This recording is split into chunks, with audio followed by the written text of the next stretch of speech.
You Spin Me Round was the career turning point for the British band Dead or Alive, and also for Stock Aitken Waterman. No, that's not a law firm, but a production team that went on to create massive hits for artists like Rick Astley, Bananarama, Kylie Minogue, and many others. For an entire decade, basically everything they touched turned to gold, and the iconic 1984 Techno-Disco song You Spin Me Round was their first #1 production. In this episode, we're going to recreate its drums on a modern sequencer so you can follow along and use those techniques in your own beats. Let's get started. Hello everyone, this is...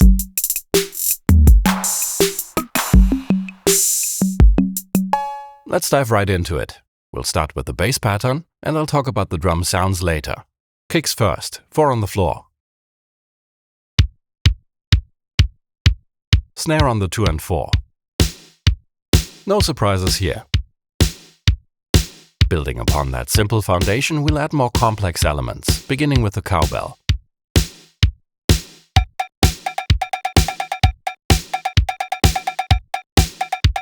And this hit is actually unaccented, a little softer, brings a bit more interest into the beat.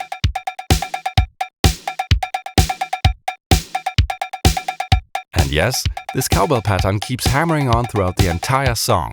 This monotony isn't really noticeable though, because the final mix is incredibly dense, as was often the case with Stock Aitken Waterman productions. But here, without all that context, I think I have to turn the cowbell down a little, for our collective sanity. Let's place the cowbell on the left side of the stereo panorama. On the right side, we'll introduce a closed hat. Very simple, just these double hits all the way through.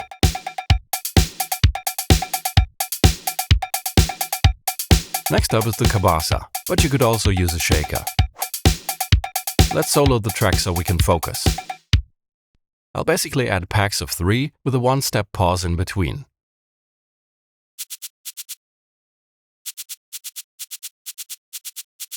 That gives us a nice galloping feeling. As you'll hear, the cabasa will glue the rest of the track together. And by some occult magic, it even balances out the cowbell a bit. Here's a before and after.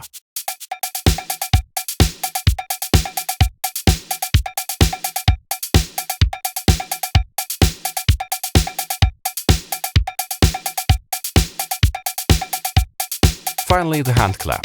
And no, it does not only go on the 2 and 4 to reinforce the snare. It starts like the cowbell and then goes into a short rapid fire.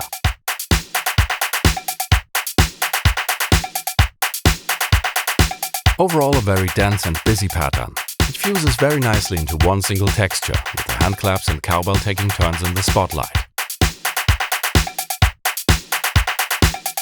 Okay, the bass pattern is done, but before we look at the variations, let's first talk about the sounds. For many years, people have been theorizing on various internet forums that the Lin 9000 drum machine was used on You Spin Me Round.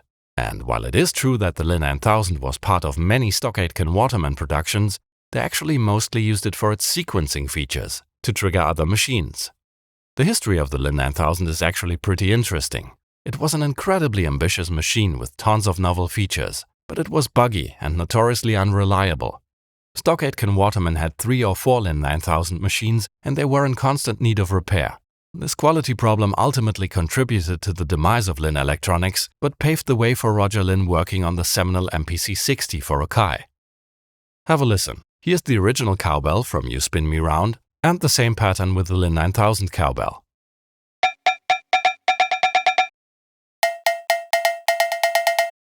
Doesn't sound the same no matter how you pitched the sample. So, where does this cowbell come from?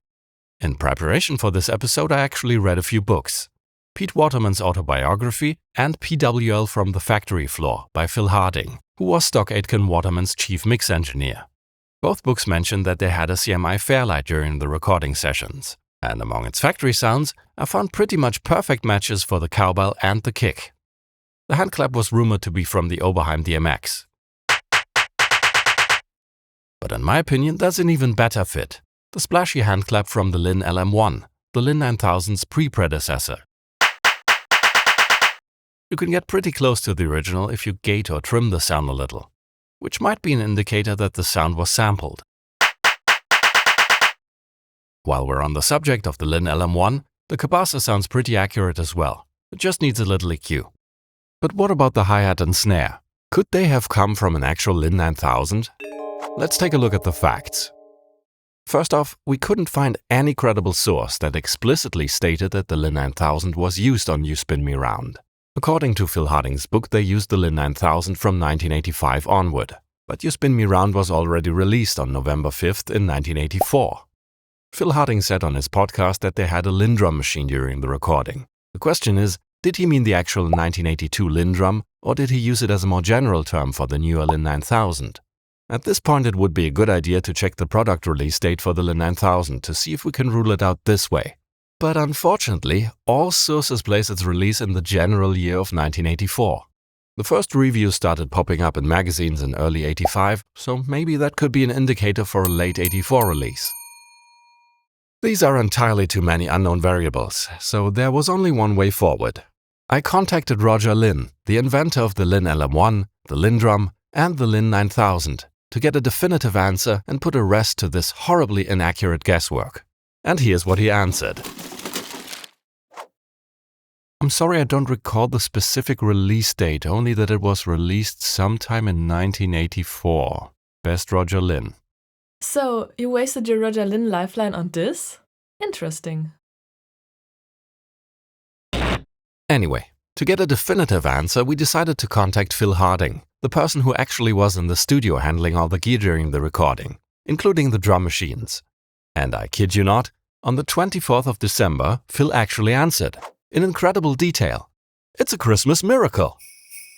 You are quite right that the Lin 9000 was not available at the time of the Spin Me Round sessions at the Marquee. It was the Lin drum LM2. Overall, the drums were a combination of the LM2 and the Fairlight. Haha, bingo! But here's the real kicker, something I didn't even think of. Phil says they created both the kick and cowbell by layering the Lin drum and Fairlight sounds together. It seems we were right about the kabasa and handclap. He says those were either from the LM1 or LM2. The hi-hat and snare were also from the LM2, but the snare was heavily processed. He also gave us detailed information on the reverbs and compressors used, and we're so happy that this drum machine mystery is now solved. Thanks again, Phil. It was so kind of you to take the time to write this all up for us. So, I adjusted my sounds accordingly. Pre-fill and post-fill.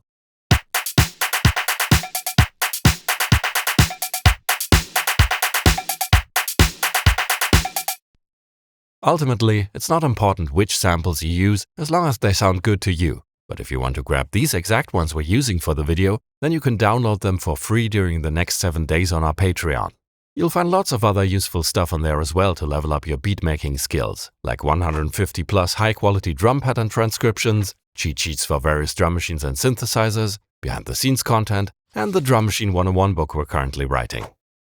Okay, let's continue with the drum pattern. We have two types of instruments here. The first group stays unchanged throughout the song. They keep playing the same 16 steps over and over again. That's the kabasa, the hi-hat, and as already mentioned, the cowbell. The other instruments have variations, which we'll explore now. Here's what's on the menu. For example, in this bass pattern we built, we use variation 1 of the kick, snare, and handclap. But we could also switch the handclap to variation 2.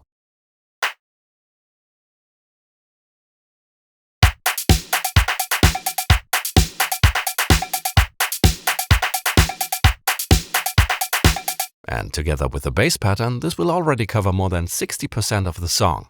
But the variations are of course what makes this drum track interesting. It's about how they interact with the rest of the instruments and how certain melodic phrases are punctuated by snare fills, for example. Speaking of which, let's construct the first snare fill. Kick variation number 2 with a lot more excitement in the latter half of the bar. Snare variation number 2, which fires off just as the kicks calm down. Geez, I have to take this off. I keep missing the sequencer buttons. To be honest, you also missed them without the iPad. Fair point. And handclap variation number 5. This also transitions into rapid fire. You can clearly see that there's a buildup of drum hits towards the end. That's the entire point of this snare fill. It marks the end of the intro and together with the rising synthesizer line ramps up into the first verse where the lead vocals start.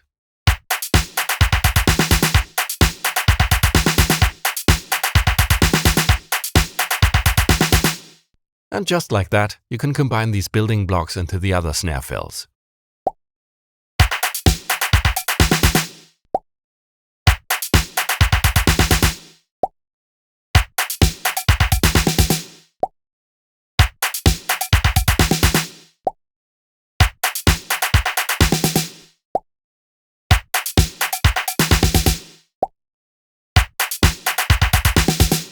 keep an eye out for this little display during the end jam. Here you can see which combo of the construction kit is currently active. So, let's get this thing rolling. And as always, a big shout out to all of our patrons. Thanks to your support, we can keep making these videos.